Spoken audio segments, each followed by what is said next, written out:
I'm making stuff up. We're going to go to problems in a minute. So between 2000 and 2010. So this is where we looked. This is where our data was collected. And I get y, a linear regression, 3x plus 1, the model of best fit. But now if you ask me, okay, extend this model and give me an answer for today, I will say I cannot. Too far out. This model was determined using data between 2000 and 2010. This is too far out. I don't know if this model is still true in 2022. So if you ask me here, maybe 2011, it's a one thing. Or if you want to say you have the model, we do not have 2015. Can you tell me what should have it been? Yes, I can. But if you say predict what will happen in 2022 using a model that was determined with data between 2000 and 2010, I will say no. I cannot. Too far out. Too far out of the range of the data. So that's the problem with prediction. You can say make another study. Make another study close to 2022, collect data somehow, whatever, come up with another model that is close to 2022. But this is too far out for this. Okay, so I just want to look at a couple of situations. Very simple, and I'll show you how to do this with a calculator. So I have my book open on page 583. So page 583. Okay. They're all very interesting. Here it is. Here's one. I can open on, I don't know if you can see, social network users, right? The number of social network users in billions for several years after 2012 is shown in the table. I'm going to copy the table. Find the regression line. Okay, so that was the first question. So let me copy the data.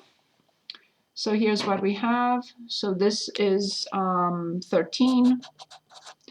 And we have number of years since 2012. And this is 0, 1, 2, 3, 4. 0, 1, 2, 3, and 4. That's it. And then number of social workers users in billions. Social network users, okay? So number in billions. So the first one is 1.4, and then 1.69, 1.91, 2.14, and 2.34. Okay. So we are going to put in the graphing calculator these points: 0, 1.4, 1, 1.69, 2, 1.91, and so on and so forth. And we're going to plot the scatter plot first. It's called scatter plot. It's a good idea to take a look at. I lost you guys.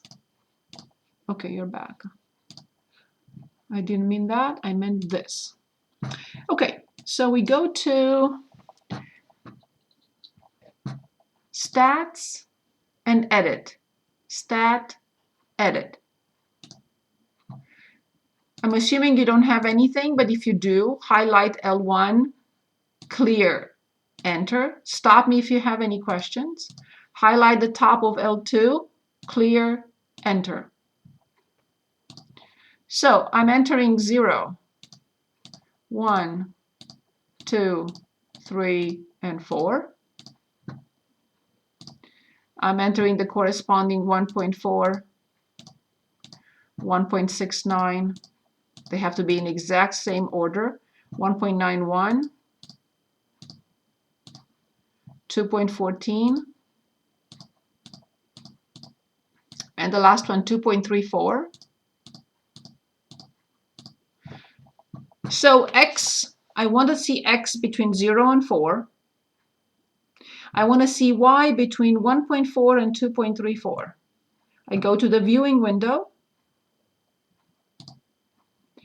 I will have, let's say, between -4 and 6 or 7.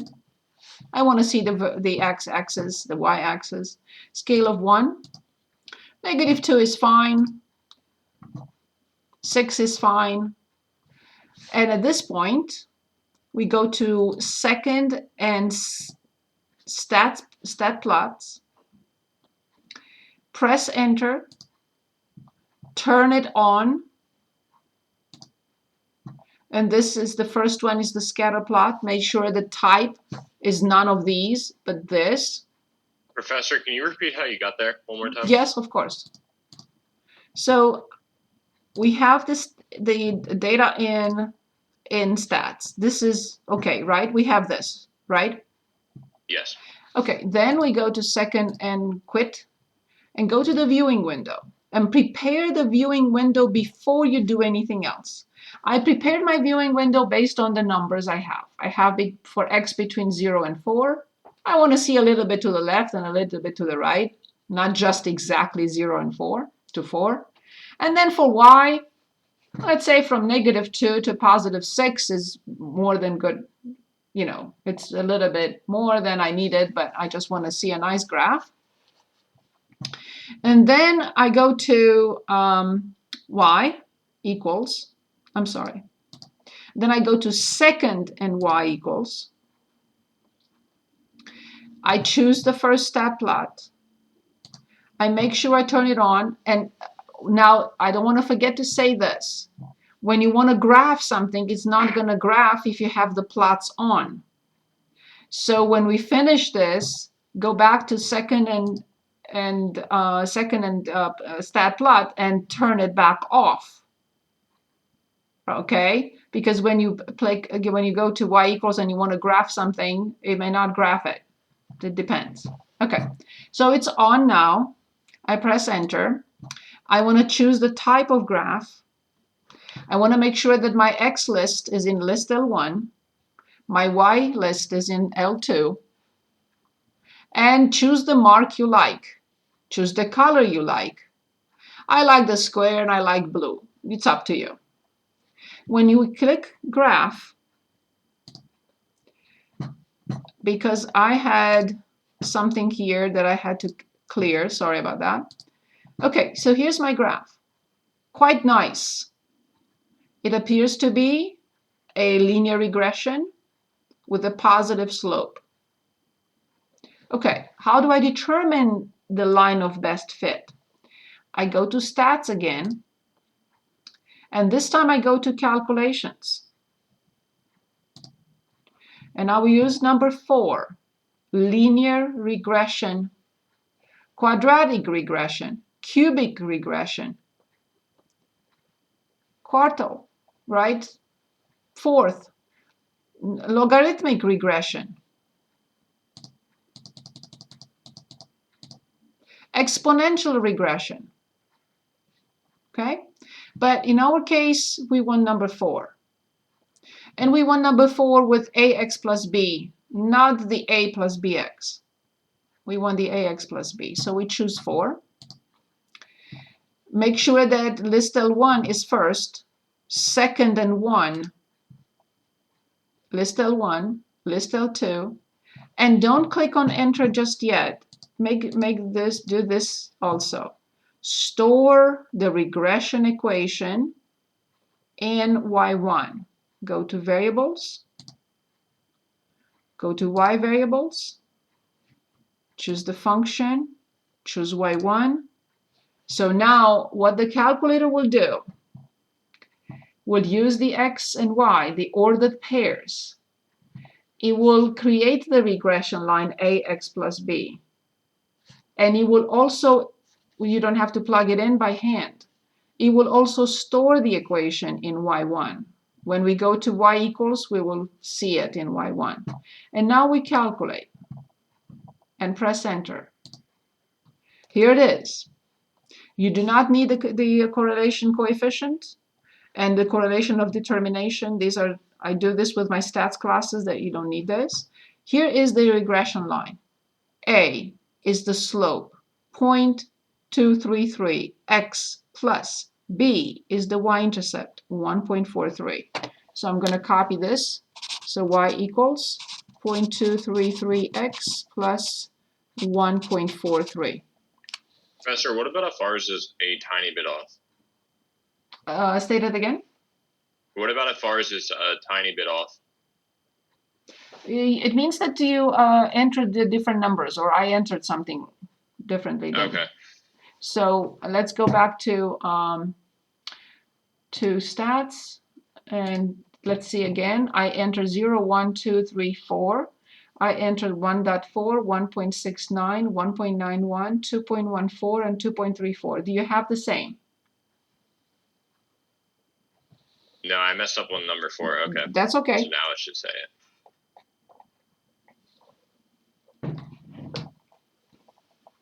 Okay, so now when we go to click on graph, look what happens.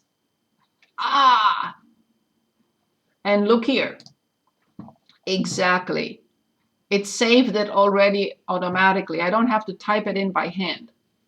0.233x plus 1.43. And when I go to the graph, I see the points. The line does not go through those points. Okay, it's an illusion. It's the line of best fit. The calculator determined the line of best fit with the least error. When we talk about minimum error, we talk about calculus. Now, this was part 1. So in part 2, it says, use the regression line to predict the number of social workers users in 2022. Your screen cut out, Professor. Yes, sorry. I haven't touched anything. I don't know. So I would personally say, so this is for year 2012, and this is for year 2013, and this one for 2014, and this one for 2015, and this one for 2016. They want us to predict, to use this regression line, and they want us to predict 2022, but 2022 means x equals 10, and this stops at 4. I would say to them, no. But they want us to use it. I just wanted you to be aware of the fact that they have to say, yes, use this model for 2022 because we know that this is still valid. But if they don't tell me that this is still valid, I will say I will refuse to plug in 10 because it's too far out. But if they say, predict using this because the model still holds, then it's okay. So here's how I do it. You don't have to, of course, it's just plugging in 10, but we already have the function. Second in table, and I plug in 10. And I get 3.76 billion. So y equals 3.76 billion users. In part C, in what year will the number of social network users first exceeded 4 billion? Okay. So this was part B. Part A was to determine the regression line. We did. In part B, to predict 2022, assuming that they told us, listen, you're safe, that's okay. The model still holds. If they don't say that, I'll say too far out. But now they say when y is 4 billion. Okay, well, it's a linear equation. This has nothing to do with calculus. 4 equals 0.233x plus 1.43. I move 1.43 to the other side. And what do I get? Do I get 2.67? Correct me if I'm wrong at any time. So 0 and 1. No. 2.57. 5. Okay, yes, thank you. 2.57. I was just calculating now. Okay, thank you very much. So then x equals 2.57 over 0.233. So let me make sure that this is clear here, because it doesn't look like it. Okay, and now when I divide, I have my calculator here. 11.03. What did you get? 11.03. Excellent. So x equals approximately 11 years. Since 2011, no, it was 2012, so this means in 2023. Again, we have to assume that the model still holds.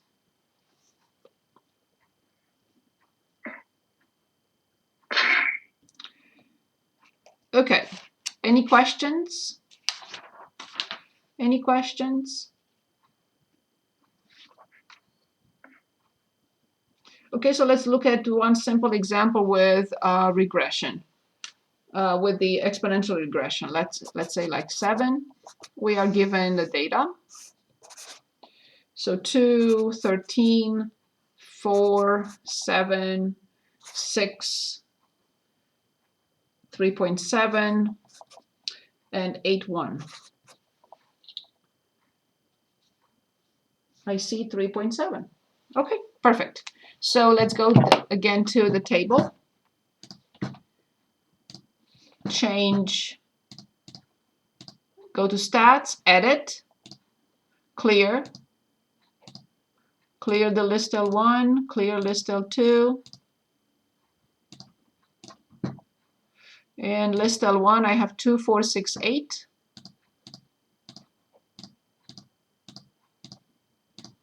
And list L2 exactly in that particular order, 13, and then 7, and then 3.7, and then 1.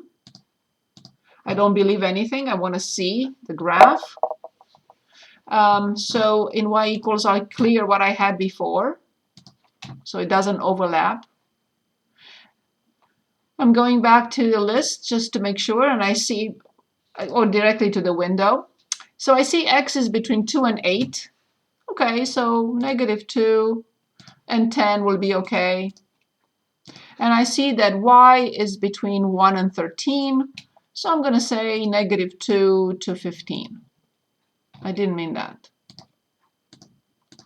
-2 to 15. Okay. Now I want to see the scatter plot. Ah, okay. So it's a decreasing exponential function. Fine. And then I go to stats. I want calculations. This time I'm going to use exponential regression. Exponential regression. Press enter. List L1, yes. List L2, yes.